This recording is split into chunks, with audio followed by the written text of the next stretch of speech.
masaya ka na. Kung sa unang hirit ay panalo ka, ang buong maghapon ay tsak na sisigla. Sa unang hirit, unang-una ka. Sa unang hirit, serbisyong totoo ang ganda. Sa unang hirit, ang saya-saya.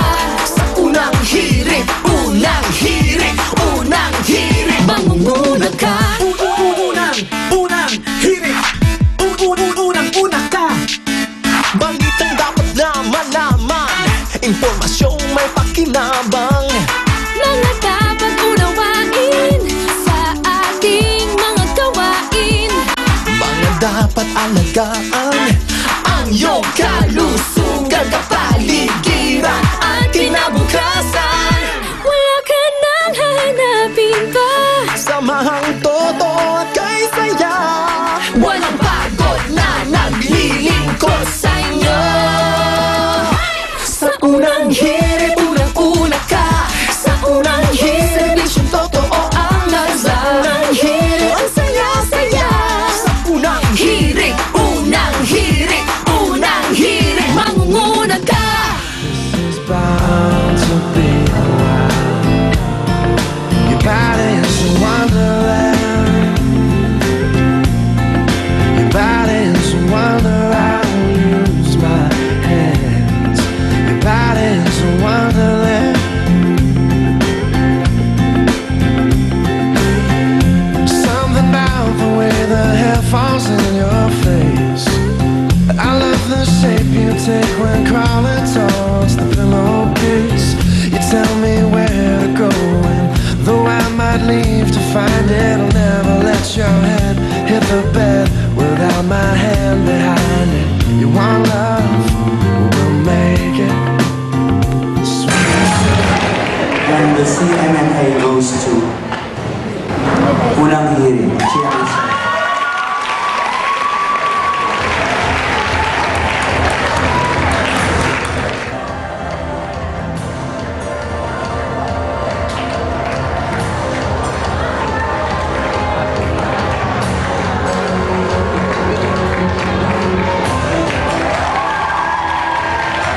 Parang minsan kasi parang, ba't ba ako gumigising na umaga o ba't ba ako napupuyat sa gabi o yung mga tanong na natutulog ka pa ba?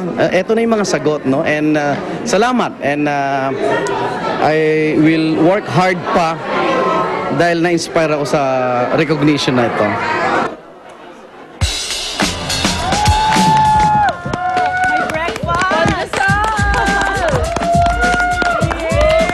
Maraming taya ngayon. Isang pinakamalaking taya ngayon. Iisa lang. Isa lang. Yung mga umatira lang. Ano nangyayari? Ay, salamat. Magandang umaga mga igan. Mamaya tayo magkwentuhan. Yun. Salamat muna sa ang tagal, no? Unang hirit, no? Catholic Mass Media Award. Salamat mga igan. Sa inyo po yan. Best Public Service TV Program, Unang Hirit. Kung makita mo yung mga kasamahan sa mga nominasyon, di ba? Pia, nakakalula, no? Na para bang nung tinawag nga yung Unang Hirit, nagkatinginan pa kami tatlo nilalab, eh. Kasi tumatayo kami, yung kanyari, GMA, yung Panata, congratulations yung Panata. Nalo yun. Tapos basta natin kami, palakpak na lang kami ng palakpak ko doon. Tulala kayo. Nung tinatawag ng GMA, ano na, dire-diretso na. 72 araw na, bago ang Pasko, maagang regalo ito para sa atin lahat sa Unang Hirit. Paskong Pasko dahil nga sa maagang... Eto, regalong binigay ng CMMA. Maraming salamat po muli sa Catholic Mass Media Awards sa pagkilala muli sa Unang Hirit bilang Best Public Service TV Program.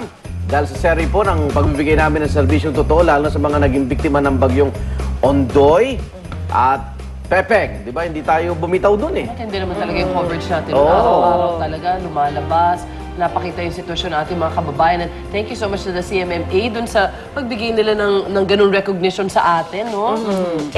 Ilang araw din yun, di ba? Na talagang kung yung iba't ibang sulok ng Pilipinas pinupuntahan. At yung iba pang rason kung anong nakita ng CMMA sa Unang Hirit, mamaya ihahatid natin. Kung ano yun. Makakaasa kayo. pinaano Oo. natin, Kasi- binigay na ano, Yes, episode. kasi marami naman talagang public service din na nagawa na rin ng unang hirit, diba? Yung mga libreng, patubig, kung ano-ano. Makakaasa kayong tuloy-tuloy ang paghahatid namin ng serbisyong totoo kasabay ng ating mga balita at masasayang gimmick kada umaga yan. At eto nga, meron naman tayong serbisyong totoo. Tama po yan. Ilang nanay ang nag-volunteer na magdodonate ng breast milk para sa mga sanggol na hindi nabibigyan ng gatas ng ina. At mahalaga po yan ha, dahil sabi nga nila, breast milk is best for babies. Oo, tuloy nyo lang po yan. Ang wish namin, ng mga breastfeeding moms, di ba, na magkaroon ng mga milk bank dito sa Pilipinas. Ito na ang umpisa, kaya hindi lang yan. May amazing gimmick din tayo this morning. Maganda na kayong mamangha sa isang museum kung saan makikita natin ang nilalaman ng ating mga katawan. Yan ang tampok sa world-class na Myth of the Human Body Museum sa Taguig City.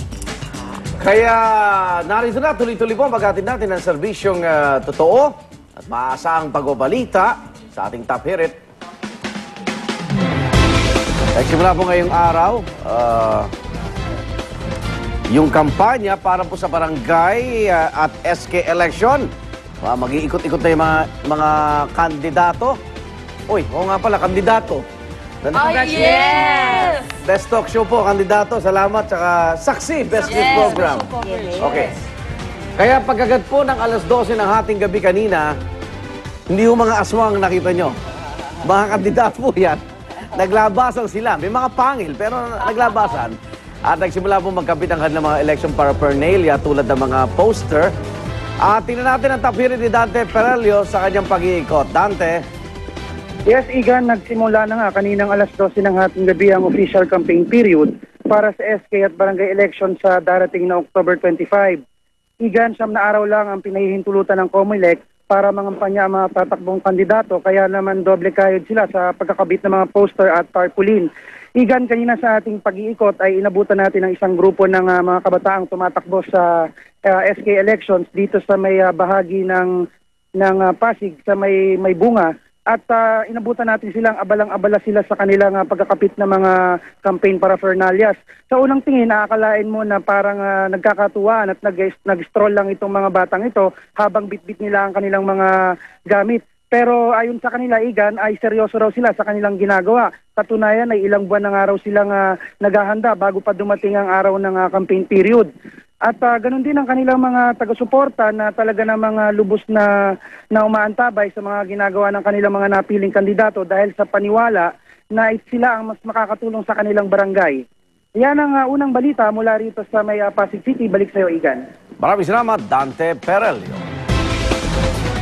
At kung ang mga taga-Chile nagbubunyi sa pagkakarescue sa kanilang mga minero, kung tuluyang makumpirma ang balitang ito, posibleng kalungkutan naman ang dumating sa buhay ng ilang pamilyang Pinoy. Yan po ay matapos mag-crash ang isang cargo plane sa Afghanistan kung saan pinaniniwala ang kasama ang 6 na Pinoy. At 5 bangkay na po ang natagpuan sa crash site at patuloy namang pinaghahanap ang 3 pang sakay nito. Kaka-take off lang ng naturang eroplano mula sa Bagram Air Base nang ito'y bumagsak sa kabundukan doon. Karga nito ang ilang supply ng NATO at hanggang sa mga oras na ito, hindi pa rin makumpirma ang sanhi ng plane crash. At mamaya po, makakapanayam natin ang kinatawa ng Department of Foreign Affairs para malaman kung tunay ngang may mga Pilipinong kasama sa bumagsak na cargo plane na yan po, dyan po sa Afghanistan. Hindi naman siguro tinira, no? Hindi naman siguro. Oo, sana aksidente. Kawawa naman civilian yun.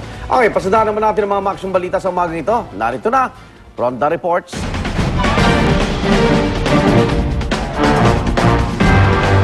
Isang labi na sanggol na lalaki natagpuan sa isang bakanting lote sa Luwakan, Baguio City. Nakabalot lang ng tela ang labi ng sanggol at medyo may amoy na po na matagpuan ng 2 magkaibigan. Nung una akala nila ay fetus ito, ngunit nasuri ng doktor, full term na raw o 9 na buwan na ang sanggol. Okay, tinataya nga hanggang 5 araw na nakalipas mula nang siya itinapon